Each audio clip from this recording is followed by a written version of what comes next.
Hi, thanks for joining us today for our training tip. Today I'm going to talk about some equipment, and the piece of equipment is spurs. Now, spurs are a tool that when used correctly can help your horse understand what desired response you want when you apply pressure with those spurs. Now, used incorrectly, they can also have the opposite effect and scare your horse and put them in that reactive state of mind. This horse I'm using today for a demonstration is a 3-year-old that I've had in training for a couple months. He is a kind of a little bit of a reactive horse in some ways. He's really well trained. He rides good, but when something scares him, he doesn't forget it right away. He retains that fear.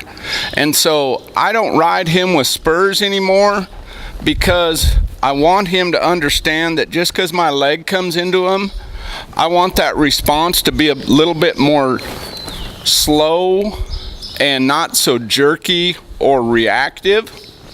And you can watch with him. I'm just going to yield his hindquarters. When I just put my leg against that rib cage, he finds that release point, and it's real nice and soft and smooth.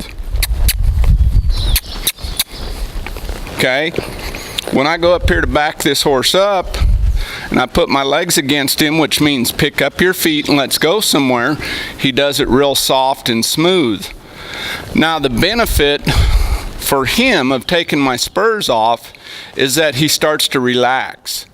You know, like I said, spurs used incorrectly can cause a reactive response or cause pain or fear. And on other horses, it can apply the right amount of pressure to help that horse find the response you're looking for. So that's one of the things with horsemanship that you have to understand, is that with every horse, you have to make adjustments in how you ride them and how you train them. And that comes with understanding the animal that you're training. Spurs, to use them or not to use them, you know, that it's not so much your training system as the horse that you're riding. And that, for some horses, they don't need them. For some horses, they definitely need them. Now, normally, I have mine on all day, every day. But that doesn't mean on certain horses that I use them. That's my training tip for today. If you have any questions, send us a message, email us.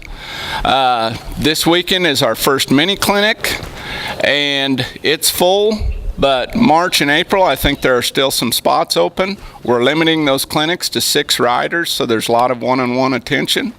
If you have an interest, give us a call. Thanks for joining us, and have a safe week of training.